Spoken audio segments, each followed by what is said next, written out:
On the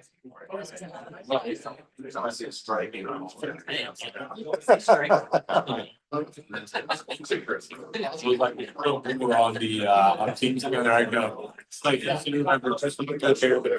How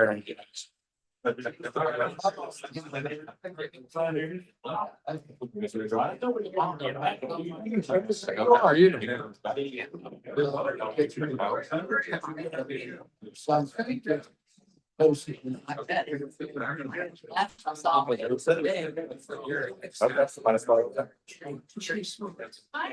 You take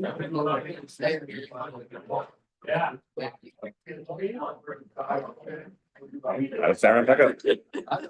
It's sitting down.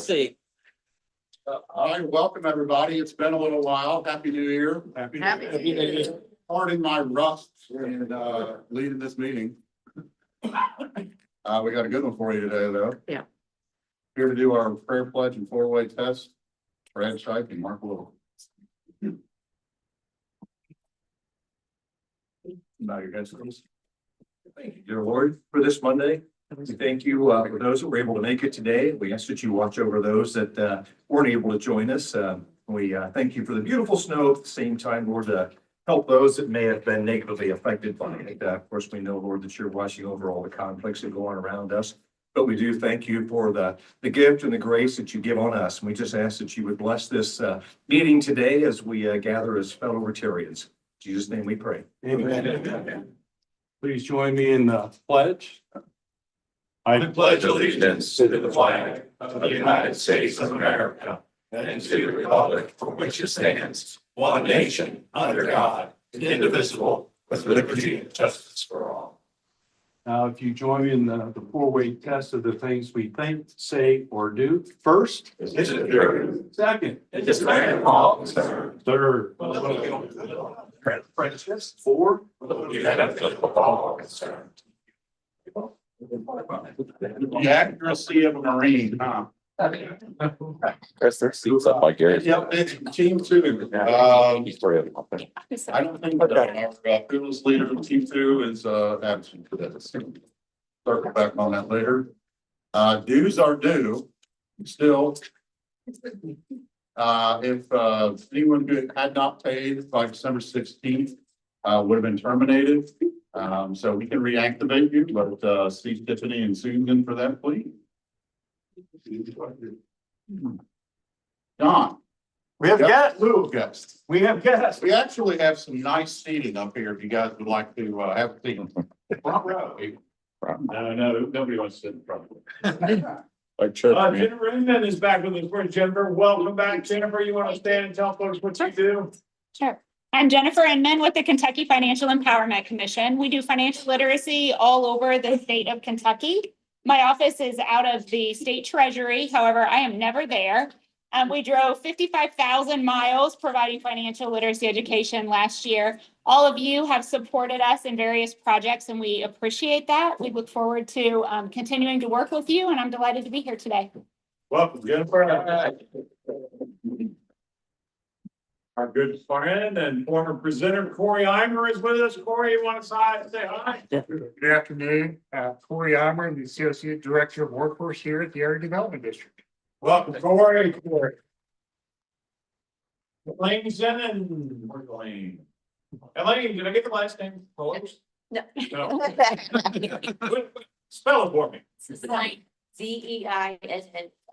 ER. Okay, thank you. Sorry about that. Welcome. Thank you.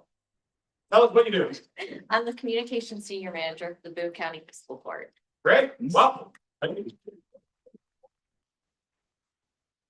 Now you get back with us, Matt. You want to stand and tell folks what you do again? How are you? I'm Deputy County Administrator for Boone County. So nice to be here. Welcome, Matt. Chris Carl. Corba. Hey, I'm Chris Corbin. I'm the finance director here for the Northern Kentucky Area Development District. Pleasure to meet y'all. Welcome. Taylor Frolicker. Hi, I'm Taylor Frolicker. I'm the public administration specialist here at the ad. Great. Welcome, Taylor. Avery Adams. So Avery Adams, I'm also a public administration specialist here. Great. Welcome. Welcome. Kentucky Area Development District, as you probably know, it was a combination of a bunch of counties. We try to work federal grants and state grants through a particular entity. And, Boone County and Campbell were way ahead of the curve on making sure that local governments work together. So welcome, North Kentucky Area Development District folks. I'll rush because we have such a big group, but we have, will we get a new defensive coordinator for Cincinnati Bengals soon? Wasn't unemployed, before Christmas, so that's good, but I've connected, Lou Anarumo with Corey Imer with the ad and see if there's any job done. Thanks. Thanks, Josh. All right, it's time for toy drive update, Gary. Went great. I mean, unbelievable amount of toys. We had Best Way collection year round and, Bailey did a great job, Mary's Bank, many, there were about a dozen different companies, but. Gary, how many toys do you think we collected? Man, I mean, over there, you see it right there, it just, I don't know, I mean, just, Couple thousand? yeah, several thousand, more than that, I mean, 3,000 or 4,000. Now, did we send anything the best way? What's that? Did we send anything the best way, kind of acknowledging Well, that? you know, that's a good point, I'll follow up. Because we haven't yet said people that, but we need to do that, so I'll look at that. But yeah, what's great. Excellent. Thank you for the update. And it can be expanded on, pretty easy, you just drop off, you have to make the contact with the company and, it can be a small business, I mean, it can be good business, BPA, and drop a box off and they add up, you know. And we only had probably a dozen businesses, but, you know, some of them really have taken off with it and made it their, kind of their Christmas theme, you know, and, that's what it takes for a company to kind of buy into it and promote it within. So if anybody have any suggestions for next year, I'll be open. Okay, great. Team one. Awesome. Thank you so much. All right, we're still looking for nominations for, we have 3 directors to replace and most importantly, president-elect designee. So this will be the president after Mark takes over. You may either self-nominate or nominate another person with or without their permission.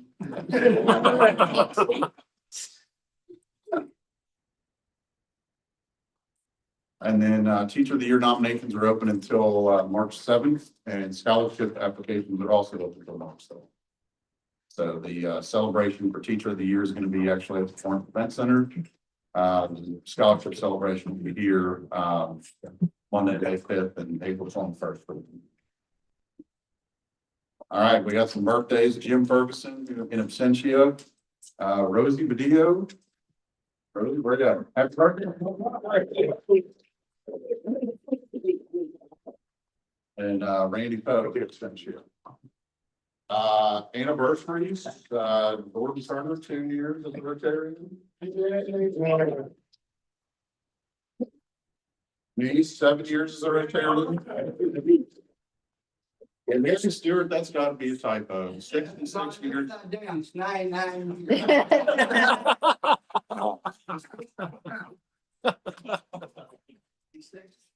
So, and Tim Herman, who is not here, Will Baker, who's not here, Peter, 14 years. And Tiffany Day, our little baby over there.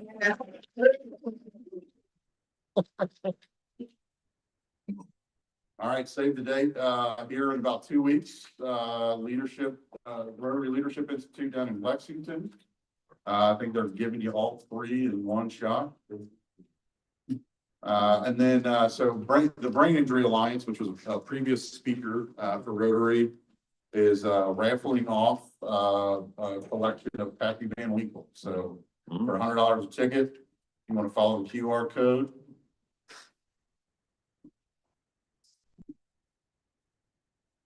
Happy dollars. Anybody have a happy dollar they'd like to talk about today?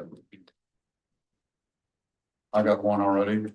The Notre Dame Fighting Irish are in the national championship. All right. Oh, here, I've got 2 of them.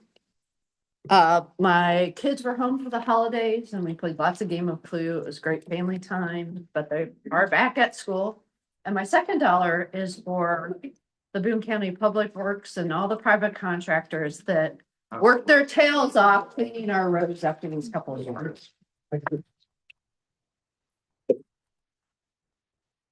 Happy Buck, just a reminder of how fun it is to go out and sled in the snow. There we go. It's this weekend, haven't done it in years, and that's a lot of fun. You didn't hurt yourself either. John, It's not a happy dollar, it's a sad announcement, but I just want everybody to be aware of it.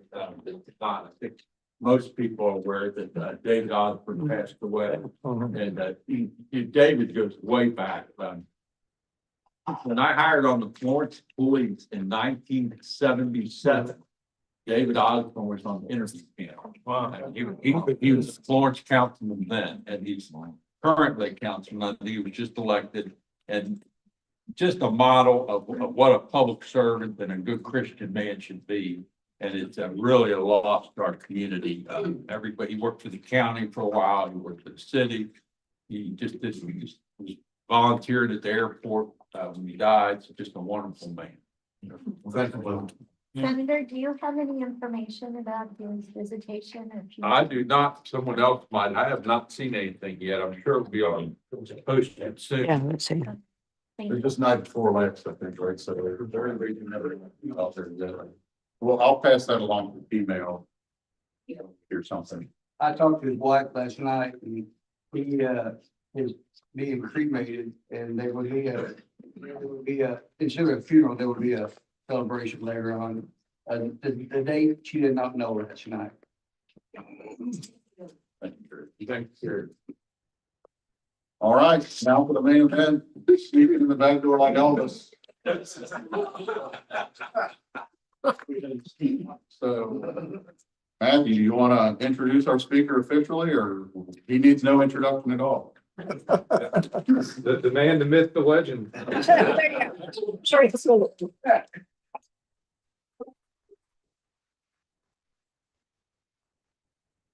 Thank you. And I'd rather use the time taking questions or having dialogue than you hearing that audio. So thank you for bypassing that and let's go right into it. Wow, doesn't seem like a year, how quickly time goes, but this is always one of my favorite opportunities. You know, we do the state of Northern Kentucky with 3 county judge executives every year with the chamber, and that's a big event. But I love talking about just Boone County. In that event, we talk about regionalism a little bit more and all the things that go along with that. And I feel right here at home, since I am one of you, a Rotarian. And I asked about putting my badge on and when sure, and they said for the photos, leave it off. But you know me, I'm one of you. We have a lot of significant things to cover, so I'm going to, again, move right on into it. But keep in mind, when I talk about accomplishments, these aren't Gary Moore's accomplishment or even Gary Moore and my senior staff. It's all of the Boone County employees, over 400 when you think about sheriff's department, jail, and others. It's all of that team, but it's also the team of the fiscal court, the 3 county commissioners, Jordan Dallas Turner, our legal counsel as county attorney. It's all of us working together, and I couldn't accomplish the things that I'm going to talk about without the commissioner's support. So always keep that in mind. Also, partnerships. Carrie, library, department extension, but more so the city. The way that Mayor Julie and before her Mayor Diane, the way we all work together and complement each other. City of Union, City of Walton, those partnerships as well.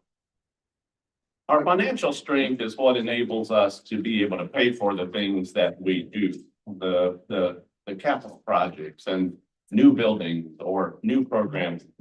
And we are so blessed to have a strong economy in Boone County. Even when the national economy sometimes takes a dip, we may not do it quickly as we would on another year, but we still grow or at least maintain. It's our occupational tax. It's the people working in Boone County that enable us to pay for things and lower your property tax rate. The real property tax rate, we lowered it again this past year. It went down to 9.2 cents.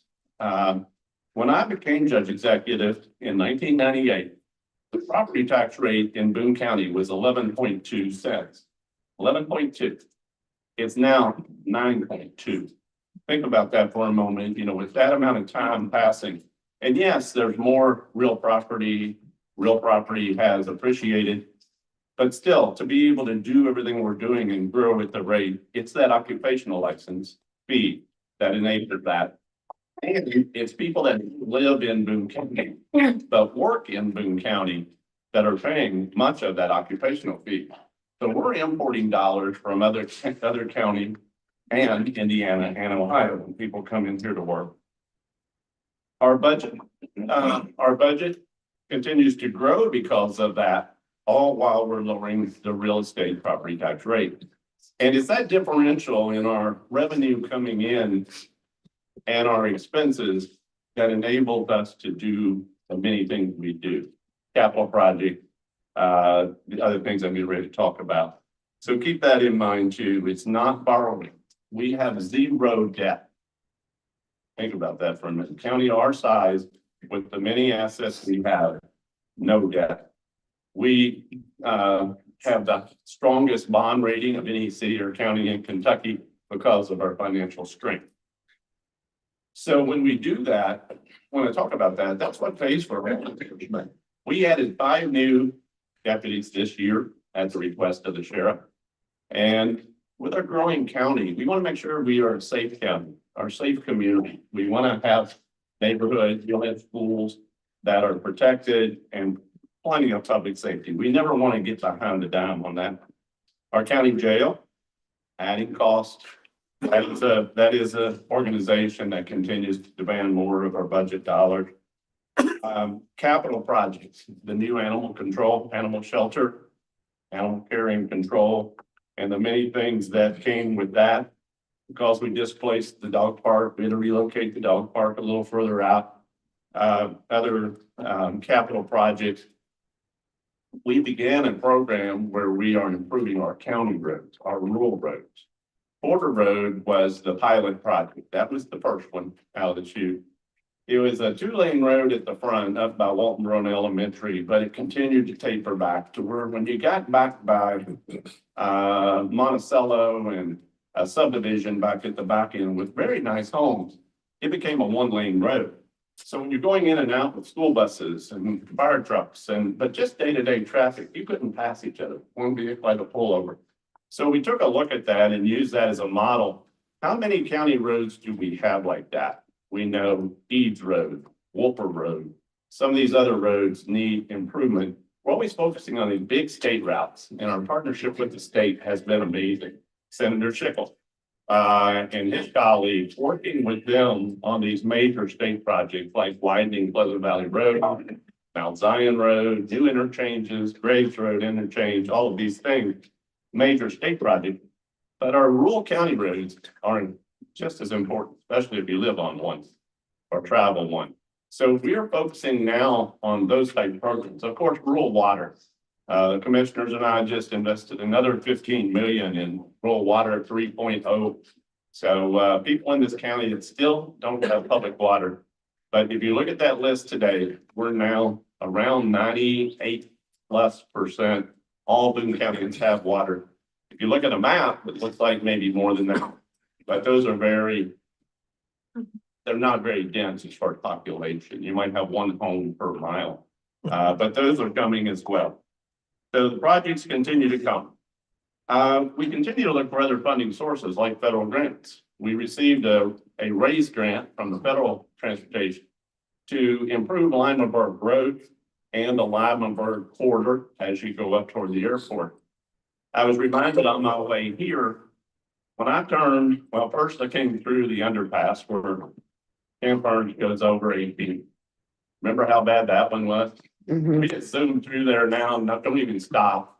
And sometimes forget it wasn't that long ago that was the worst intersection in all Kentucky. So, coming through there, then I turned left on Arrow Parkway. There was no Arrow Parkway not that long ago. And then you get up to the light with Bushelman and Wendell Ford Boulevard. They weren't there not that long ago, and looped right around and came into the ad without touching Houston Road. I mean, just think about the transitions and the changes. And again, partnerships with the state, those were some federal grants as well. But we want to do the same thing in that southwest corner of the airport. The land that the airport owns out there is a tremendous opportunity for more job creation and economic development. When we do those things, we don't add to sprawl and growth further out into the county. We don't eat up ag and other rural lands when we develop on and around the airport. And it also reduces the infrastructure cost of improving roads, extending water or sewer. So this raised grants, the alignment of corridor are going to be a big part of that. And we're excited about that. Our CBT loop trail. I know Steve Wilmhoff, Dave Zimmer, many of our friends and colleagues for years focused on trying to get a multi-use path that circled the airport. We don't call it a recreational trail because the airport got a little nervous for safety and other things. They don't want people driving here to ride a trail that close to the airport, but it is still happening. But it's happening more as a multimodal project. If you notice with the new completion of Mineola, construction of Donaldson, all of those have multi-use paths.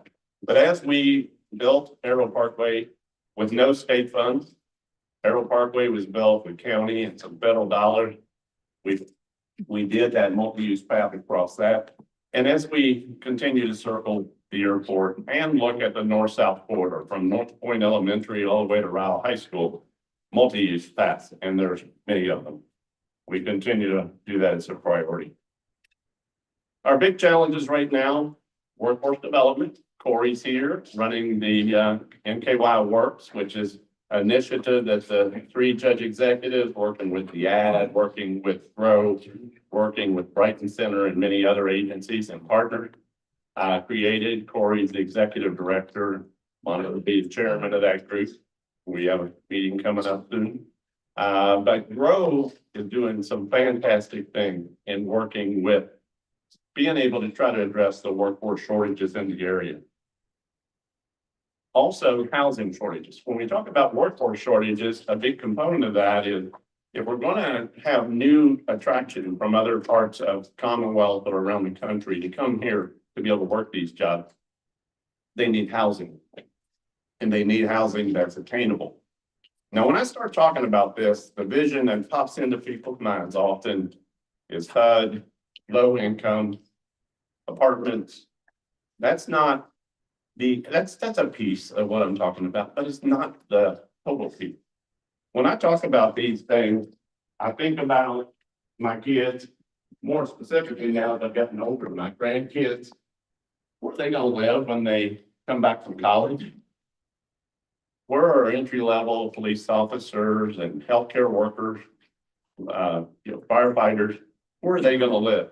When you look at those entry-level salaries, they're not sufficient to be able to afford the prices you see when you look at a new listing in Boone County. The homes that Fisher and Arlinghouse and Reeves and others are building very challenging for people on those salaries or just coming into the workforce or coming out of college.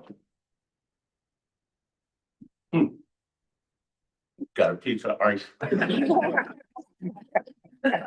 The video, yeah. But so when you think about that, it really comes back home. It comes to your family. And yeah, there's some people that need a HUD voucher, but that's a very small percentage of what we're talking about. So housing, there's going to be a rollout of the housing initiative this week, and you'll be hearing more about that. I have a feeling you might have some questions about that. The TID, Transportation Improvement District, we've created it. We were the first in Kentucky. That was legislation that State Rep Sal Santoro passed before his exit. And we have ours in place. The board's appointed. They have bank accounts. They have bylaws. They're ready for their first project. We think we're very, very close to being able to do that first pilot project with the Transportation Improvement District, a new tool in the toolbox. Homelessness, there's a difference between the housing issue and homelessness, especially this time of year, although it sometimes connects. I'm sure Matt Turner here, our retired superintendent, can tell you through the school system, sometimes homelessness doesn't look like that person living under a bridge or living, you know, somewhere out on the street or on the doorsteps of some of our businesses or whatever it might be. Sometimes it's a family that was one paycheck away from staying in their apartment or their home before being evicted, and now they're in a car or they're living with their family member. A lot of our homelessness is more short-term, and many times it's that transition of getting someone that's hit a bad spot into a safe environment, especially when it's zero or sub-zero. So we have a program where we work with Welcome House. They are our chosen entity. We did an RFQ, we interviewed. But right now in Boone County, homelessness looks like us putting people that are in jeopardy. We actually will rent a hotel section and we will put them there. And it's usually for just a few nights or two. Once the temperature is above a certain level, then that program, it doesn't exist all winter and it's not a permanent program by any means. But when we need to put people somewhere safe, I got a lot of emails during the recent winter storm. You would think, you know, all about cleaning my road or when's my street going to get solved.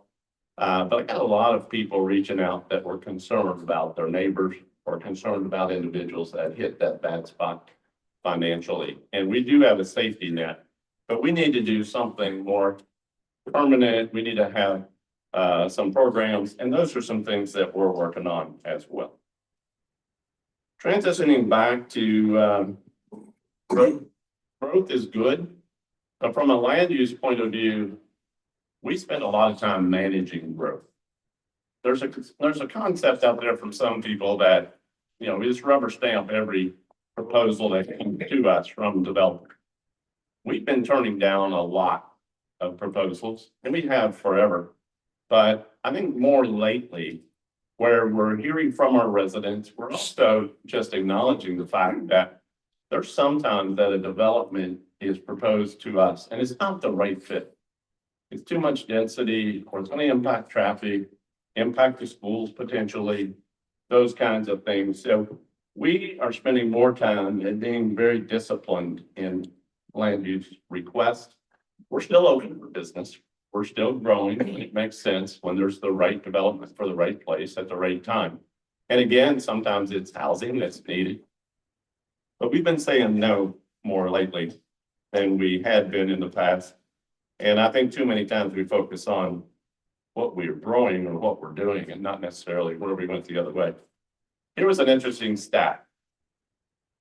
So in 2002, 60.4% of Boone County acreage was A1 or A2, agricultural, rural lands. 60.4% in 2002. Today it's 58.3% in 2020. Think about that. 22 years later, it really hasn't moved that much. That's awesome. That percentage is just, I say just, you know, it's a very small amount of acreage. So the concept from people that we're paving every inch of Boone County is just not accurate.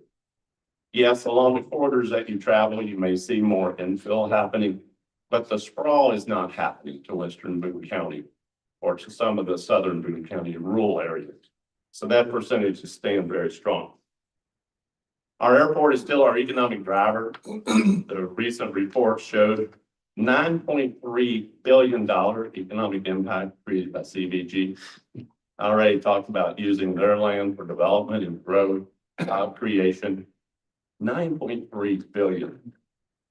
In 2012, 10 years, that was a 2022 number. Those numbers lag usually a year or two.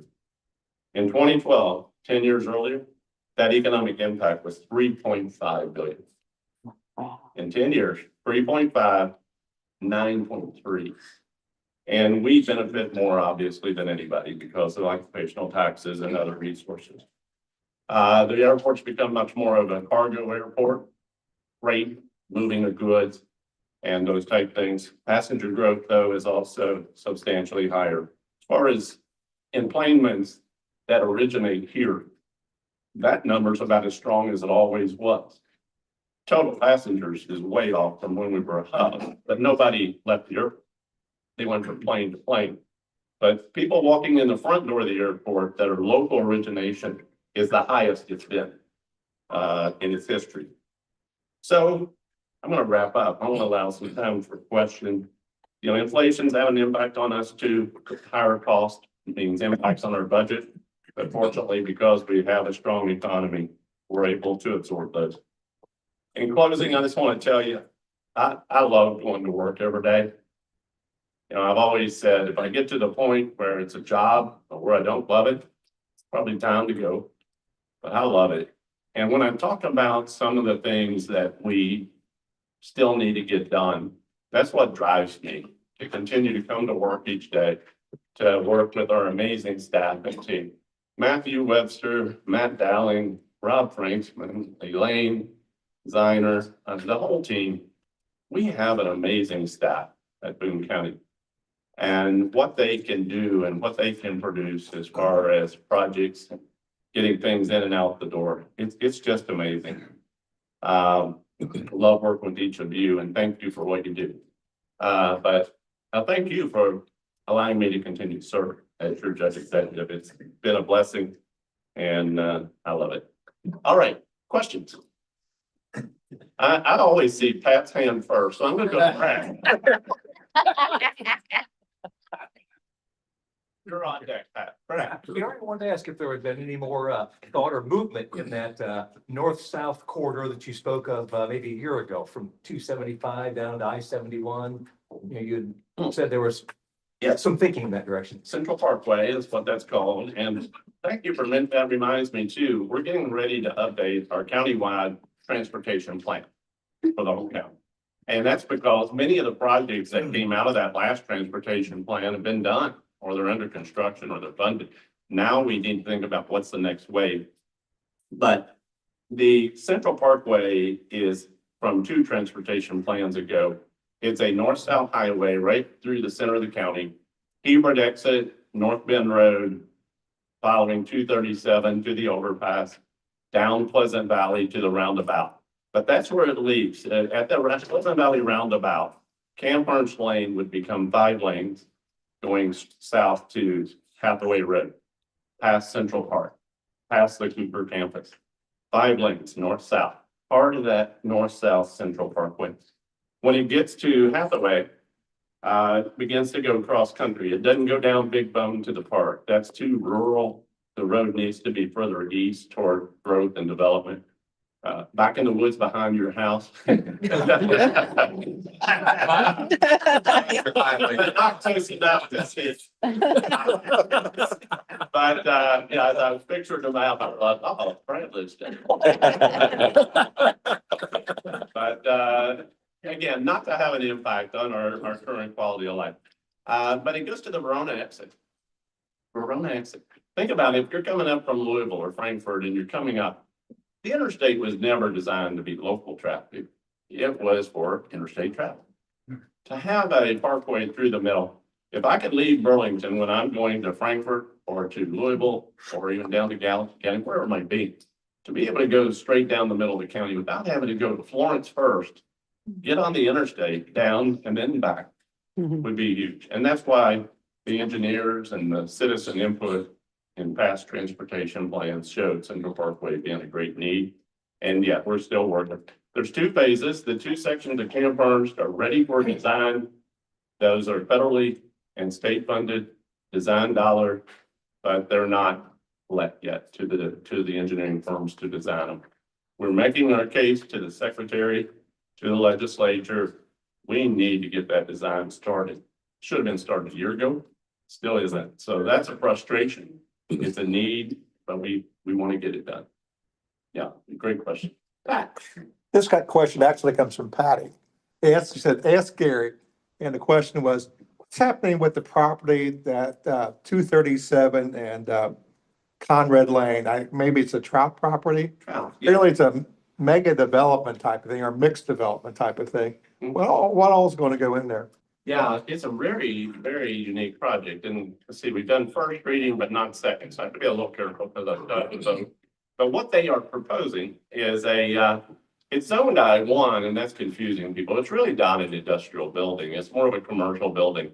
Because of the multi-use path, Mr. Trout was inspired by that, and he wants to build a building that will have bike shop. There's a microbrewery concept for the property, restaurant, other small business kind of thing. So it's more of a commercial type building, retail type building that will sublet to multiple tenants. Coffee shops. Coffee shop is part of it. That's what she was interested in, Yeah. coffee shop. Yeah. And ride a bike and go get coffee. But a lot of people were, when they saw the trees being cleared and saw the zone change, I thought, oh, another apartment complex, but no. No. Publix is probably a question I'm gonna get. The one at Triple Crown, very close. I don't guess it's open yet, but it's very close. There also will be building on the Farm View property right there in front of Farm View across from the old river. That'll be a Publix. Graves Road interchange on the northwest corner of Graves will be a Publix. And they continue to look for other sites. I think those are the only three approved right now. Here, because of what's going on in California right now, I noticed that the fire protection class in, I think it was East Los Angeles was a fire class 2, which is next to the best. And then I hear things like the Red Bull and the pumps. Does that make people like us, other counties, relook this over and see if we're up to date? Someone didn't do it out there every day. Great question. Yeah, the ISO ratings, which is the efficiency of fire departments and fire hydrants, fire departments themselves, the type of equipment and apparatus they own. We're very blessed here that with our 9 taxing fire districts that we have very high ratings. We do have water supply. When you turn on a hydrant, there is water in the pipe. And our contracts that we have with public water from City of Cincinnati, we can, right now our contracts call for over 30 million gallons a day that we buy. Of course, we store water in our overhead tower.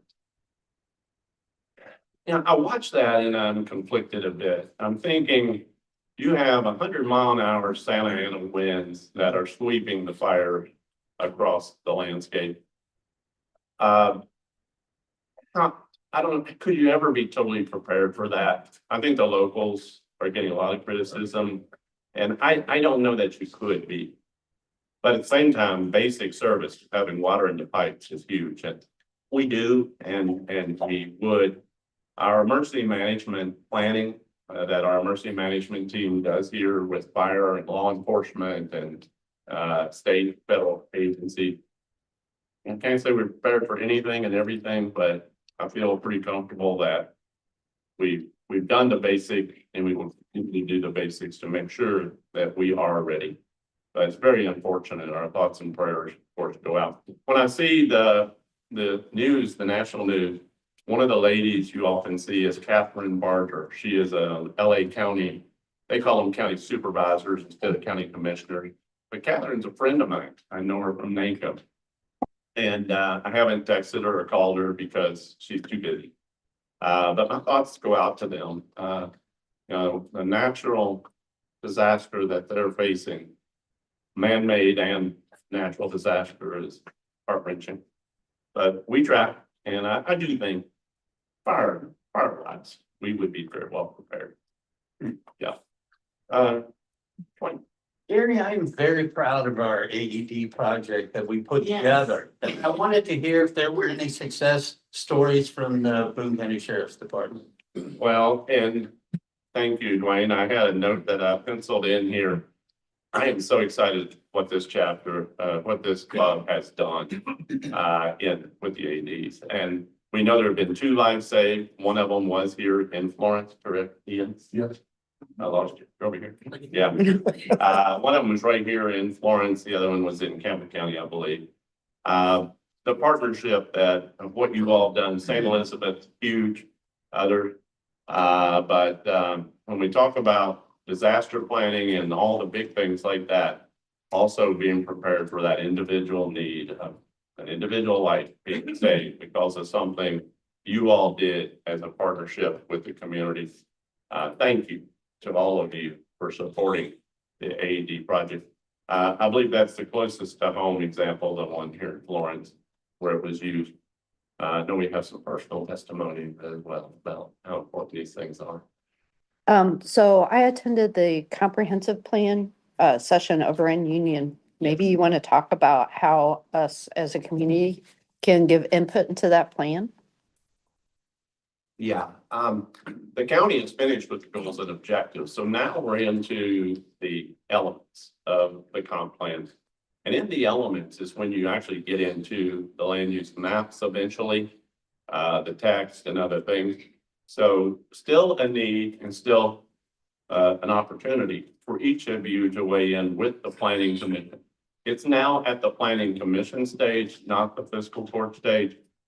And there are other opportunities for input. I think there's also still open for web interaction online. Elaine is saying yes. So if you want to weigh in and give your opinion on anything concerning the comp plan, please do that. Thank you for bringing that up because it's always better if community's involved and we get your input. Anything I missed on that, Elaine, as far as opportunities on the comp plan? The website is ourboonecounty.com. Ourboonecounty.com is the website. Give your input on the comp plan. And there will be, Judge, a formal public meeting, public hearing once the planning commission is ready to move forward in that process. So we've had the community engagement sessions and there will be also formal public hearings that the community can be engaged in on that as well. Thank you. Two things, Judge. First of all, our park system. I don't know whether it's something about being retired or COVID or what, but I've been spending a lot of time on our park system, with pickleball and arboretum, and our park system is so appreciated by citizens. And that, you know, it took visionaries like you and people before you, because I remember people took a little flack at one time about our park system, but our parks are packed. I mean, they are being used and they are being used well by senior citizens and all the way down to soccer. And it's to me, it's one of the neat things about Boone County. But the other thing is, you were talking about collaboration, and it hasn't been too many years ago that we were standing in a tent with Elaine Chow and you and down at the Richwood interchange to get federal money for the Richwood interchange, the Mount Zion Road interchange, and that interchange on 25 that goes under the railroad. And you go down there, those are really feats of engineering. I mean, unbelievable. And the amount of money that's been poured into that, to your connection federally with Mitch McConnell, Elaine Chow, and they're really amazing. And when people come to Boone County and they go to that Richwood, I remember 10 years ago, 15 years ago, I would hear from people living in Triple Crown about how screwed up that was down there. I could get my ass chewed out regularly. And today, what it is today, it's just amazing. Thank you, Don, and your support and partnership and all your colleagues at the state. You know, it was a team effort. $150 million went into the rebuild of both Richwood and Mount Zion interchanges. And yeah, you've got a single point urban interchange, you got double diverging diamonds, you got roundabouts. Someone joked that you were building obstacles and or training for new drivers or something. The engineering firms that calculated what would move the traffic efficiently and relieve congestion is what wound up with what we built. But it was partnership and a team effort. Thank you too, John. Are we done? I think Thank you, Judge. Thank you.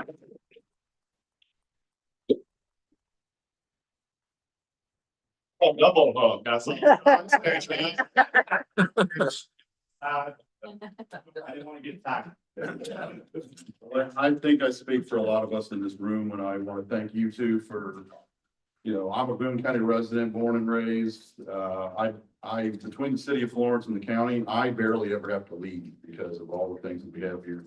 And a lot of that's through the work that you all do you know, also with Project Harvey Start, this guy was really the linchpin in a lot of that success, and hearing that presentation and then getting us connected to St. Elizabeth, that really, you know, was the match that lit the gasoline. So we really appreciate that. Next week, we will be off again, believe it or not, for, so we're off for Martin Luther King Day, but there's a couple other big events happening that day too, including the Fighting Irish playing for the national championship. And then we got a presidential inauguration that day as well. So we will be back on the 27th with Kristen Burgoyne, the executive director of Refugee Connect. So until then, everybody, have lunch with a Rotarian.